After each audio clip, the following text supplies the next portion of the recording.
Hello, America.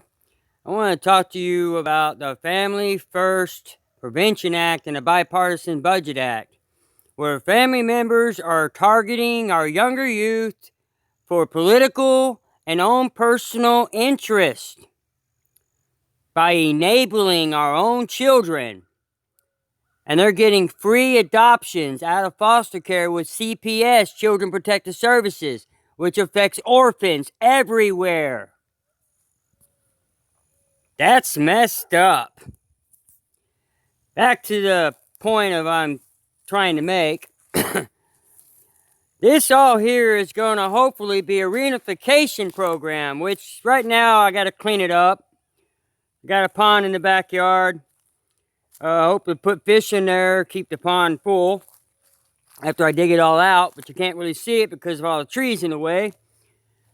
Then, of course, back to a later note, I'll have a barn, I'll have horses for the children, dwarf horses for little kids.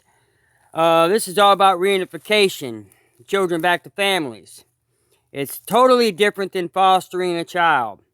This is children only that are in the foster care program that can get reunited back with their families because they don't belong there. Victim services not provided by the state where they were extorted into foster care, depriving parents of due process and a mistrial. On a later note, this affects orphans. It affects them entirely, especially if it's a free adoption. Family members that can't bear children, for example, enabling family members to target a free kid. I guess if anything is free, let's go for it. I can't afford $35,000 or $50,000 per child. I want to go and foster this child so I can get a free adoption. So they enable their own family member to set them up, so that the CPS can get involved, and then they foster them for a little while. Then they get the fostering, the adoption waived, and then they get a free kid. It might sound great, but in the long run, it's not great. It affects our tax dollars, and then it causes parents to be on disability because services is not provided by the state, which is victim services, and that is our federal funds. So in other words, they're stealing your money. Now, I want to talk about Jana Duty, county attorney. Now, I'm just showing this as an example of targeting our younger youth for political gain. Let's see. This is a very, very good picture of her. This is Jana Duty right here. They found her body in 2016. And she committed suicide. So the media said. But she withheld evidence from a lot of cases, especially murder cases, kickback scheme cases, for political gain. And it was catching up with her. So by 2016, after she withheld from a murder case, well, supposedly she committed suicide. But I don't believe that happened. I believe that somebody killed her, because she has a lot of history with corruption, withholding evidence from many cases. And that you will create enemies. And being said, that leaves a big motive. On to another note, we got what you call abuse of power. Now, abuse of power comes a long way when you got Lori Boyd, who works in the federal court building in bankruptcy court. Lori Boyd works in a federal bankruptcy court, and she's a case manager. Wow. And she carries that last name Boyd. It's very interesting to know Boyd because it's so interesting that it's very well known, even for judges that have a last name Boyd. Not to mention Thomas Boyd, back in the 60s, I may add. He is related to her by a great-great-grandfather, which there was another Thomas Boyd, which is the grandfather to Lori Boyd. And I was going through a custody battle on my son at the time when they pulled the same stunt before I ended up with a daughter with the same mother. Going on to the next page, they still enable.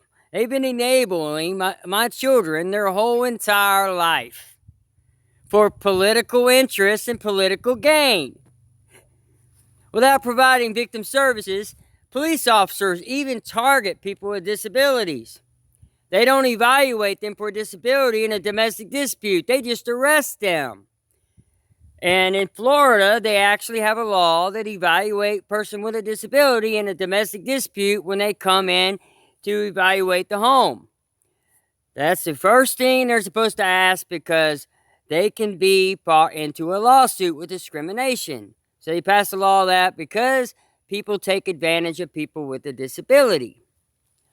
So a CPS case going on at the time, I got railroaded by the police and targeted for criminal history. Domestic violence they put on my record. No assault, just arguing. So in other words, it's not a free country because they put domestic violence on arguing. So if a person with a disability is standing up for himself and someone is trying to control you in your own home, what would you do? Well, most common factors are you probably argue with her, put your foot down and say, no, I'm not. Well, that's what I did. Cops get called by the neighbors because the neighbors are getting angry at the other person. And they want her out. So I get arrested instead. And there is a thing called common law marriage. Now, I was with this woman for over 6 months, recognized as common law marriage. So if she had the apartment in her name, it wouldn't really matter. On to the next page. Okay, here's me right here.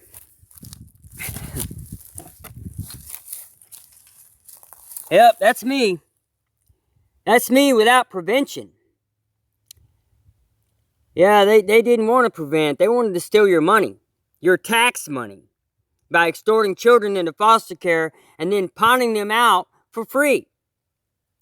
Claiming it saves money, but they really didn't save money. They cost you over $100,000 on my case alone, without prevention, by due process in a mistrial. And if you look on the internet, you're going to see a lot of parents filing lawsuits against CPS for due process and a mistrial.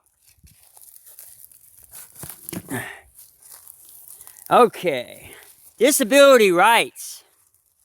Disability rights, they're not representing people with disabilities.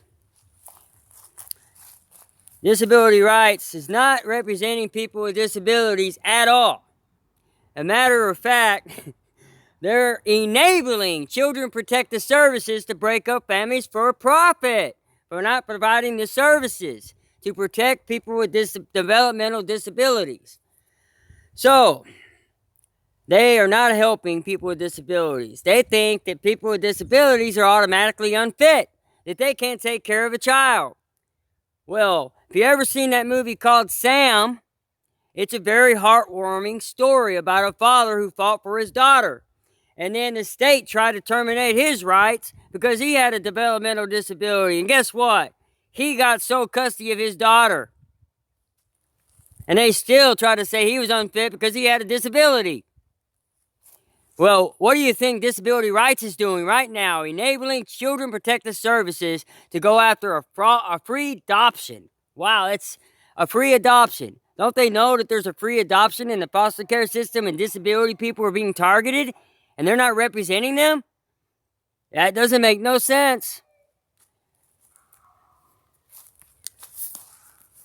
All right, breaking up families for profit.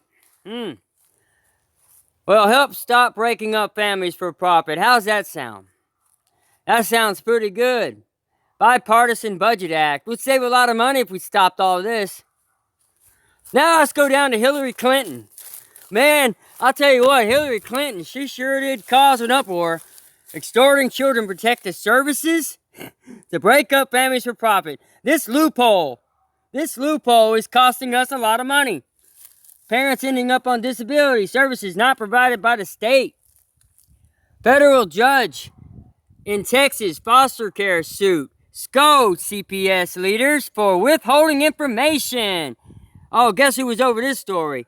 Greg Abbott, the Attorney General Greg Abbott. And now he's governor. He's governor of Texas now. Greg Abbott. Wow, he's still ignoring this. You know, I don't know what's wrong with Greg Abbott. You know, I sent him all this information and about my Social Security evaluation 4 months after my rights was terminated, and found out I had trauma and I was traumatized with no victim services provided, and this man still ignores this to this day. Why? Because he was involved in it before he became governor by extorting Children Protective Services with the free adoption.